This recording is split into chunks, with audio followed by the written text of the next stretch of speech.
Today I fucked up by sticking my USB-C charger into a carrot. I am a third-year marketing student currently writing my research dissertation. How did I even get to this point with my chicken brain? And I was cooking and just snacking on the carrots. Curiosity got the best of me, so I was thinking to see what happens if I stick one end of my charging cable into a carrot, and the other end into my laptop. Disappointingly, no energy was drawn from the carrot. However, the end of the cable that was in the carrot got irreversibly damaged. There's a piece of carrot now stuck in my USB-C cable, and I even used a needle to try and get it out. But still, no juice. Now, if my laptop runs out of juice, that's it until the replacement cable arrives. It's due to be delivered on Wednesday. Too long didn't read. Don't stick electronics into food. Update: the carrot turned into a shriveled carrot. It fell out of the cable, but the juice delivery still isn't working. Then I have to wait for Monday when I'm back on campus to loan a laptop. Thank God I was clever enough to have all my work in the cloud. I'm not one to discourage a healthy curiosity. But what did you honestly expect to happen when you plugged your laptop into a carrot? Revolutionary free and infinite energy source. That's how I was hoping this would pan out, as an electrician. My son did something very similar recently. I came out to check on him and noticed he was fiddling with the power cord. A few seconds later, the laptop died. When I checked on the power cord, I noticed it had some residue on it. I confronted him with the evidence and he confessed he stuck it into a banana. Luckily, I was able to clean it off with some rubbing alcohol eventually, but I was fairly mad at him for a few minutes while I thought he broke the computer. At least he has the excuse that he's only 8. How do you know the marketing student also isn't 8? Haha, don't worry too much about it. Let the carrot dry a little so it shrinks and use a long bristled brush to get it out. Also, good luck with your dissertations. Have faith in yourself. My 9-year-old did this with an orange. Saw it on YouTube. Didn't work. Broke his charger. Cute though, both of you. Out of curiosity, do not stick a fork in an electric socket. The results will also not be to your liking.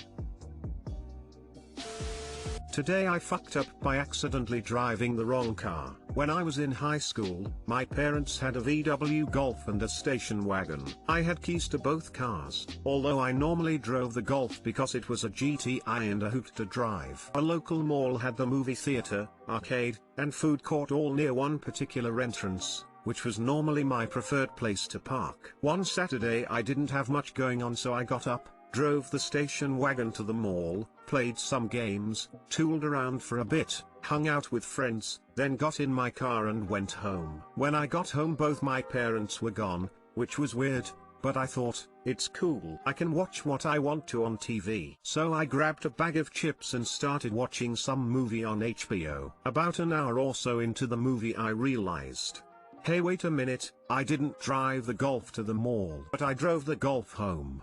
Oh crap. I realized my parents had driven to the mall in the Golf and used the exact same parking area I used. When I got out of the mall I must have seen the Golf, just got in it, and absent-minded driven home. My parents were still at the mall, had been for over an hour, which was a record for my dad, and I was certain my father was in the midst of calling the cops to report a stolen car. I jumped into the Golf, drove as quickly as I could back to the mall. Had my mother seen the way I drove, she would have killed me. By some miracle the exact spot my parents had parked in was available, so I parked the car. I then walked the couple rows over and got into the station wagon and drove home. My parents came home like 30 minutes later. I asked them how the mall was and my father started bitching about how my mother made him shop for a new bedroom set or whatever. But other than that, it was fine. I didn't tell them that story until I was into my late 20s. Too long didn't read, accidentally chose the wrong car, narrowly avoided disaster.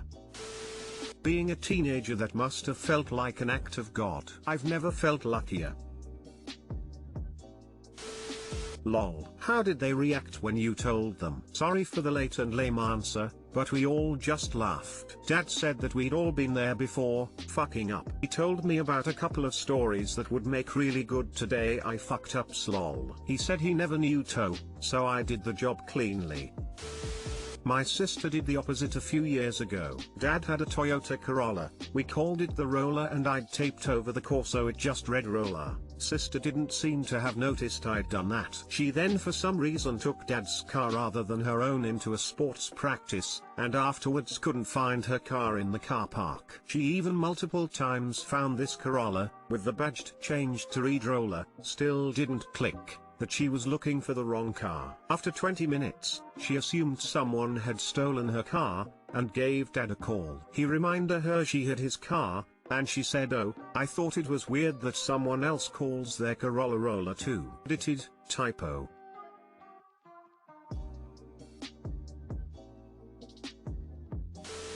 A similar story happened to my aunt. The short version is both she and my cousin/her niece's friend drove the same model of car in the same color. When at my cousin's wedding my aunt went to zip home for something, and when she went to put in a CD she realized there was no CD player and she wasn't driving her car. It turned out the manufacturer only bothered to make so many key designs and theirs were the same. Same thing in the USA with Fords. There was an article that said the locks Ford used only allowed for 736 tumbler combinations, so 736 different keys for the whole line of automobiles. Door/ignition keys for my mom's BF76 Ford Limited 2 worked for her 69 Mercury Montego. As a mom of 2 young boys, this actually feels kinda wholesome to me. I'm crossing my fingers that my kids' teenage fuck-ups are this innocent. Today I fucked up by leaving my favorite porn on the first page of my iPhone Notes app. I decided to get a new phone today. Headed over to the Verizon store, why not? The Verizon employee and I went through all the options and prices and I decided on an iPhone 12. Great. We started to transfer all my apps and data over to the new phone and I'm super pumped, as I haven't had a new phone in over 3 years. The guy was really chill and the process of the switch was super quick and easy. When the transfer of the data was done, he starts going through all the pictures, videos and so on to show me that everything is there on my new phone. At this point I realized they were kind of going through it more than I anticipated, and thought, maybe I should have done a quick sweep of anything private, whatever. He starts making sure all the apps are there. He opens the Notes app and the first thing he probably read was "Tight Pussy Stretched Out by Big Dick with Piper Perry." This was the exact title of a good porn video, saved on my Notes app with many others for future use. For context, I use a private browser and can't really save links or look at history, so I just save the titles of the videos in the Notes app. The Verizon employee quickly realized what he was looking at and scrambled to exit out of the app. It was instantly kind of weird, so I said, "That's some pretty quality porn in there." The man said absolutely nothing in regards to what I had just said, and tried to act as though nothing had just happened. I started sweating pretty hard as I still had my winter jacket on and this stranger had just seen my top 30 list of precise porn titles that clearly had taken me months of jerk-off sessions to put together. I kind of panic and take my jacket off but realize I'm about to pay and leave, so I just quickly put it back on. One of the weirdest interactions I have ever had. I just laughed the entire way home. Too long, didn't read, forgot to hide my porn collection on my iPhone Notes app, and the Verizon employee switching my data to my new phone saw it.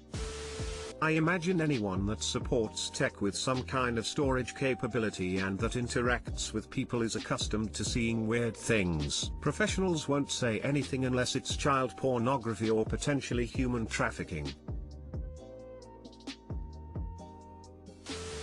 A friend of mine used to work at a phone store. He said she used to see all kinds of porn on people's phones. She suspects some of it was intentional, like "Oops, you saw my dick.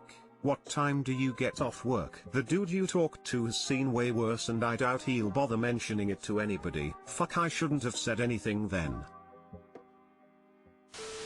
When the transfer of the data was done, he starts going through all the pictures, videos and so on to show me that everything is there on my new phone. This is why I transfer my own shit. Also, why the fuck would they go through your photos? Sounds like they do it second nature cause they know the kind of stuff they can potentially find there. I didn't even know that letting the shop transfer everything was something that you could do. These days, When you buy a new smartphone, the phone will usually say how would you like to transfer your files to this new phone and give you several options. It's actually super easy, barely an inconvenience.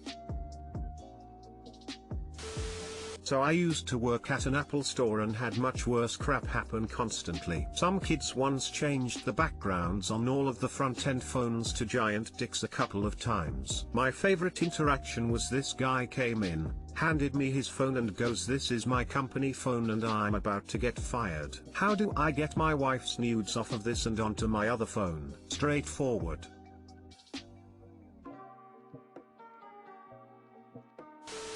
That's some pretty quality porn in there. You're a fucking doof, ha ha ha ha ho.